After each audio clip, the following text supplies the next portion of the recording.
Alright guys, this is the last video for this week, and we have to select the best method for deciding how to solve systems of equations.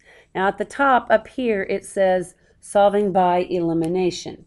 However, that really should say solving by the best method. So this right here should be solve by the best method.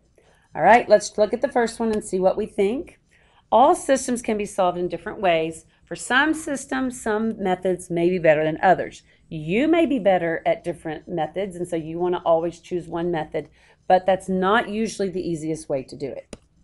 Okay, graphing is not usually the method of choice. If both equations are solved for y like this one, then graphing with paper and pen might be the easiest option. Substitution is easiest when one of the variables is already by itself, or when both of the variables are by itself and you can let it equal to each other. Elimination is best if both equations are in standard form and you can line them up very easily. All right, let's try the first one, look at it and see what you think. Okay, looking at this equation, it is not set up for either one of them. We have substitution and elimination. Okay, now I think this one, for me, it would be best for me to move the 2x over in front of the 3y. That will put it into standard form, and then I think I'll solve by elimination. So I'm going to rewrite 2x plus y is 25. Negative 2x plus 3y is negative 13. Looky there, the 2x's cancel. I get 4y is equal to 12. Dividing by 4 on both of them, y equals 3. Now I have to take that one, plug it into an equation, and try to see what the x value is. I think I'll plug it in there. So 2x plus y is 25. Since y is 3, subtract 3 from each side. 2x is 22, dividing by 2, x is 11. So these two lines intersect at the point 11, 3. Now if I wanted to, I could have circled this y, gotten the y by itself, and substituted into the second equation. However, I don't think that was the easiest way to do this problem. Pause for a moment, write down number 2. Now I think number 2 already has one variable by itself. That means the easiest way to do this one is going to be substitution. So I'm going to circle the same variable in the other equation, and I'm going to substitute negative 2y minus 4 in the place of x. So negative 3, take out the x, plus 4y is negative 18. Fill in negative 2y minus 4. I need to distribute. Negative times a negative is a positive 6y. Negative times a negative is plus 12. Plus 4y is negative 18. Combine like terms, 6 and 4 is 10y plus 12, negative 18. Move the 12 to the right. 10y is negative 30. Dividing by 10, y is negative 3. Now I need to plug it back in. The easiest one to plug it back into is the one that's already solved for a variable, which is x equals. So x is equal to negative 2, drop out the y, minus 4. Since y is negative 3, I'm going to substitute in negative 3. X is equal to positive 6 minus 4, and x is 2.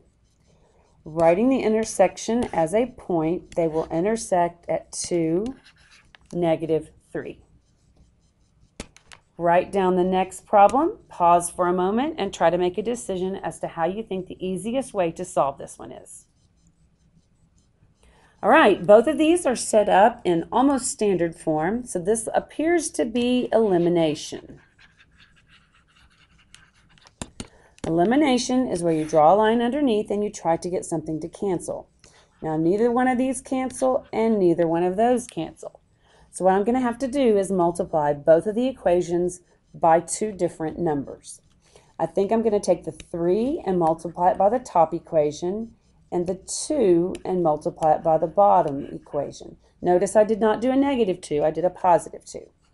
Distributing the 3, we get negative 6x plus 9y is negative 45. Distributing a 2, 6x plus 4y is negative 46.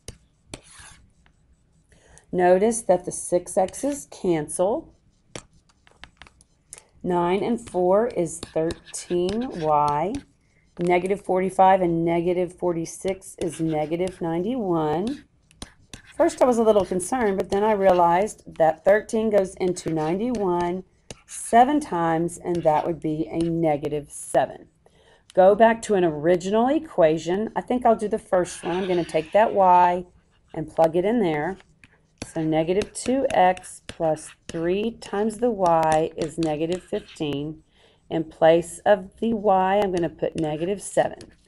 Negative 2x plus negative 21 is negative 15.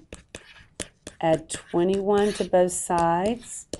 Negative 2x is 6. Dividing by negative 2, x is negative 3. Writing it as an intersection point, these two lines will cross at negative 3, negative 7. All right, we have one more problem to do, and that is going to be a word problem. Harlan has $44 to buy 7 pairs of socks. Well, those are both the totals. So I'm going to write an equal 44 and an equal 7. Athletic socks and dress socks. Athletic and dress. So I'm going to go A plus D and A plus D. My second equation is going to be finished because I don't have to include how much they cost per pair. The $44, however, is a money amount. So in front of the athletic socks, I need that it costs $5 a pair for athletic and $8 a pair for dress socks. Looking at my equation, I have 2 equations that are both set up in standard form. So the easiest way to do this is going to be elimination. I need to multiply, let's see, I want to make these cancel. I think I'm going to multiply the bottom by a 5 to make them cancel.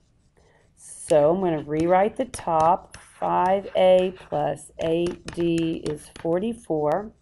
Distributing 5, 5a plus 5d is 35.